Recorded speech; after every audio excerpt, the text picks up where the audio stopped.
Assalamualaikum warahmatullahi wabarakatuh. Pada video kali ini kita akan praktek olah data dan cara baca hasilnya. Jadi ini contoh kasus kedua, judulnya pengaruh budaya organisasi, di mana budaya organisasi ini dia second order, reflektif terhadap kinerja juga second order, reflektif. Nah, kita coba selesaikan dengan pendekatan two-step approach atau two-stage approach. Oke, kita langsung praktik aja dulu ya. Nah, di sini sudah ada datanya. Jadi budaya organisasi ini dia memiliki 3 dimensi. Ada dimensi BO1, BO2, BO3.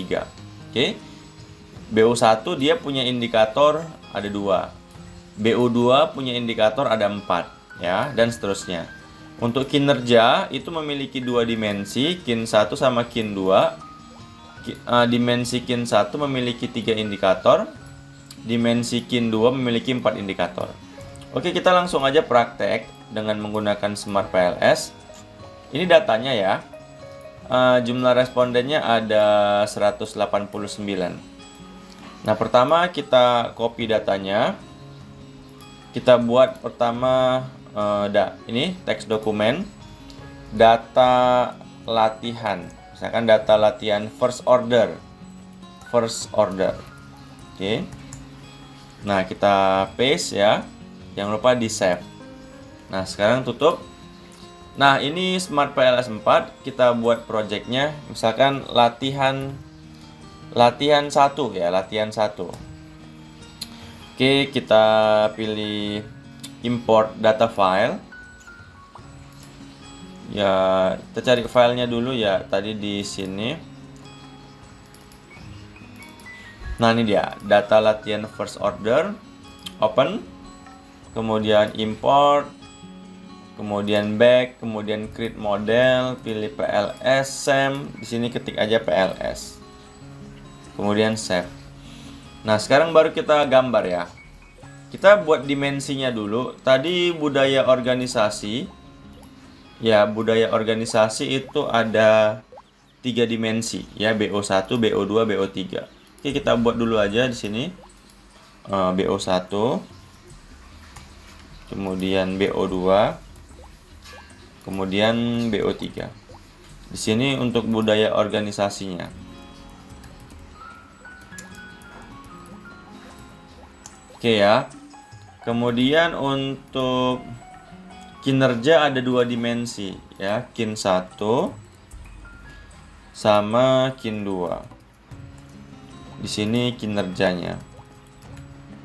Nah, sekarang kita save ya. Nah, kita masukkan indikatornya ya. Ini di sini. Yang BO2-nya ada 4. Ini BO3. Oh, ini kita bisa geser biar rapi, rata kiri aja bisa. Oh, di sini. Ini rata kiri. Nah, ini yang dari BO semua ini kita masukkan di sini. Nah, ini dia. Ya, ini dia. Sekarang yang kinerjanya. Kin 1-nya ini kin 2-nya.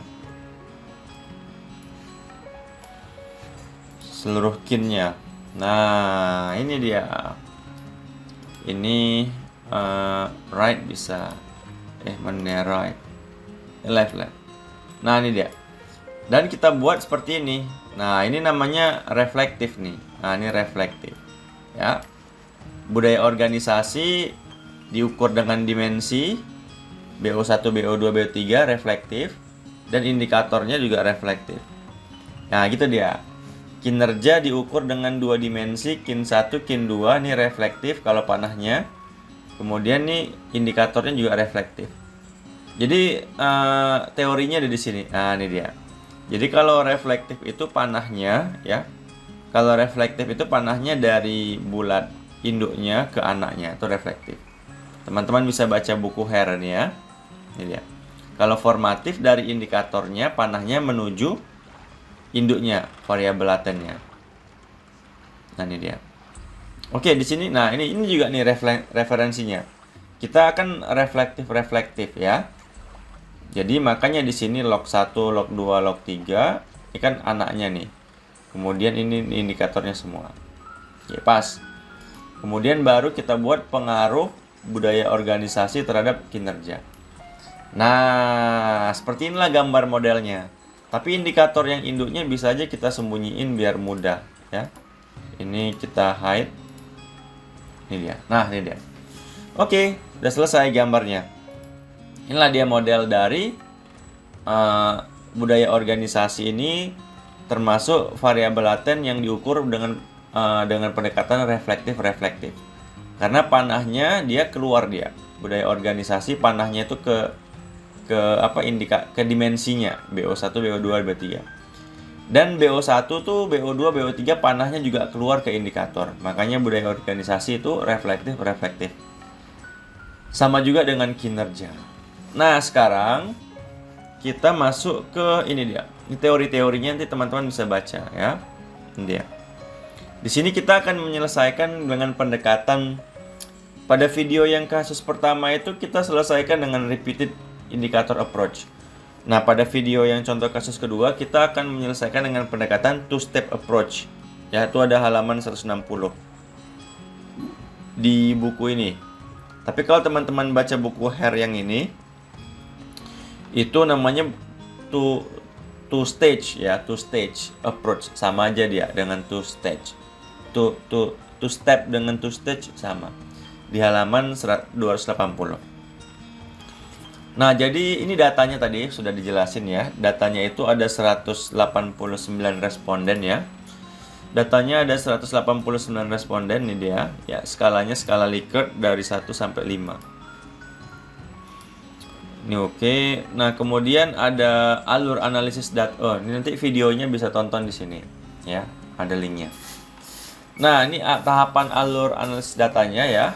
Saya merujuk dari buku ini. Nah, jadi ada evaluasi outer model yang tahap first order dulu ya. Jadi kita cek nilai outer loadingnya untuk seluruh indikatornya. Dikatakan valid kalau di atas 0,7. Ini tahapannya. Ini tahapan yang first order.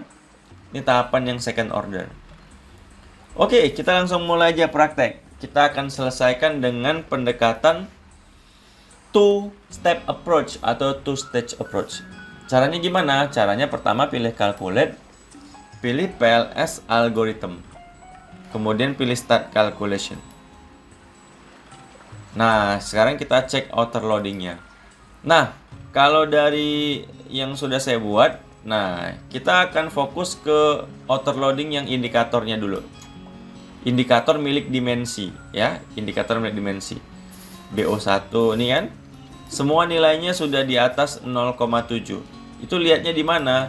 Tadi di bagian outer loading, di bagian outer loading ini, teman-teman lihat nih. Nah, ini nilainya yang kita ambil ya. Nilai di BO1 ini, BO2, BO3. Jangan di budaya organisasi ini nanti. Karena ini kan yang di second order, tapi kita masih first ordernya dulu. Kin 1, kin 2. Nah, nilainya yang ini. Nih, ya. Ini yang kita ambil. Nah, itu udah saya buat ya. Nah, jadi semua nilai outer loadingnya syaratnya harus di atas 0,7. Berarti sudah lolos. Kemudian kita cek lagi evaluasi AV-nya. Kalau AV-nya harus di atas 0,5, composite reliability-nya harus di atas 0,7, Cronbach alpha-nya harus di atas 0,7. Ingat, kita lihat nilainya yang dimensi dulu, jangan yang variabel latennya. Kita lihatnya di ini dia. Nah, ini yang diambil ya. Nah, ini dia. Cronbach alpha-nya. Untuk dimensinya ya, dimensinya. Composite reliability-nya. Ya, itu sudah saya pindahkan di sini. Nah, dia. Untuk CA-nya, Cronbach alpha sama composite-nya semua sudah di atas 0,7. Untuk AV-nya sudah di atas 0,5. Berarti dia sudah lolos. Ya, seperti itu ya. Nah, Kemudian kita lakukan evaluasi discriminant validity. Sama, kita lihat lihat dimensinya ya, BO1, BO2 nih. Syaratnya harus di bawah 0,9. Teman-teman bisa lihat di bagian ini dia. Nah, jangan lihat yang di bagian budaya organisasi sama di bagian kinerja, pasti dia merah dia.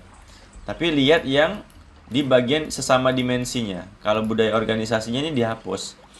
Makanya seperti ini. Nah, nggak ada lagi yang budaya organisasi sama kinerja. Oke, udah lolos ya, karena di semua nilai HTMT-nya di bawah 0,9. Nah, sekarang yang kedua ini kita buat dulu gambar baru lagi. Kita menggunakan pendekatan two-step approach ya. Jadi pada pendekatan two-step approach ini ya, ini hasilnya kita cetak ya. Outputnya kita cetak. Kita buat aja, misalkan kita simpan di Udin. Output first order, output outer model, first order. Nah, oke. Itu dia. Nah, di sini kita dapetin skor variabel latennya untuk dimensinya di bagian laten variable score. Nah, ini dia. Ini ada laten skornya. Jadi skor ini kita pindahin. Skor ini kita pindahin dulu ya. Ini kita copy di laten skornya. Kita pindahin aja di tempat yang baru. Di sini. Nah, yang kita ambil skor dimensinya aja. Ah, ini dia. Ini kita apa? Ini dia. Warna hitam. Nah, jadi teman-teman, yang kita ambil untuk BO ini di skor dimensinya. Nah, ini yang kita ambil untuk apa namanya? Untuk pendekatan two-step approach. Nah, oke. Ini dia. Nah, ini data second order, untuk second order. Ya udah, tinggal kita copy data ini yang baru ini. Kita buat lagi teks dokumen ya. Nah, ini teks dokumen. Data latihan second order. Nah, ini dia. Nah, ini datanya sekarang untuk second order nih. Nah, ini dia. Jadi kita back sekarang. Kita import data yang baru ya. Kita import data baru. Nah, ini data latihan second order. Kita open. Nah, ini ya. Nah, ini yang untuk second ordernya. Sekarang kita buat apa namanya? Kita buat baru. Kita buat project baru. Kita duplikat aja. Duplikat. Ini untuk model second order. Ya. Nah, ini yang lama kita hapus saja. Kita buat yang kita aktifkan data yang second order. Nah, kita buat yang baru lagi. Ini ada budaya organisasi. Sorry. Kemudian ada yang satu lagi kinerja. Nah, tinggal kita masukin indikatornya. Tapi sekarang indikatornya ini dimensi. Kan BO1, BO2, BO3 kan dimensi. Jadi sekarang nih yang dimensinya jadi indikator dia. Tarik panahnya, pengaruh budaya organisasi terhadap kinerja. Jadi deh. Nah, ini untuk second order sekarang. Oke, kita cek lagi sekarang outer loadingnya ya. Kita cek lagi outer loadingnya di sini. Nih ya, 0,936, 0,939. Nah, ini udah lolos outer loadingnya semua di atas 0,7. Cek lagi AV-nya, CR-nya, CA-nya. Teman-teman bisa lihat di sini. Nah, ini dia. Ini nilainya ya, udah saya pindahkan di sini. Udah lolos ya. Karena AV-nya di atas 0,5, CR-nya, CA di atas 0,7. Kemudian lihat discriminant validity-nya. 0,627 HTMT-nya. Itu ada di nih ya, ini dia. Oke, selesai. Baru terakhir pengujian hipotesis. Apakah budaya organisasi berpengaruh signifikan terhadap kinerja? Ya udah, tinggal kita bootstrapping aja. Sebenarnya udah saya buat nih di sini. Ini dia. Nah, ini dia. Tinggal kita bootstrapping. Ya, bootstrapping. Oke. Nah, inilah hasilnya. Kita lihat di pad koefisien. Nah, 0,575. Nah, ini dia. Jadi, budaya organisasi berpengaruh positif terhadap kinerja dengan nilai koefisien di kolom original sampel 0,575 dan signifikan. Karena p-value-nya 0,000 lebih kecil daripada 0,05. Ya. Nah, untuk R-square-nya sebenarnya bisa dilihat di sini. PLSM algorithm R-square-nya ada di sini. Nilainya 0,331. Ini dia. Artinya budaya organisasi mampu menjelaskan atau mempengaruhi kinerja sebesar 33,1%. Oke teman-teman, demikian video dari saya. Mohon maaf atas segala kekurangan.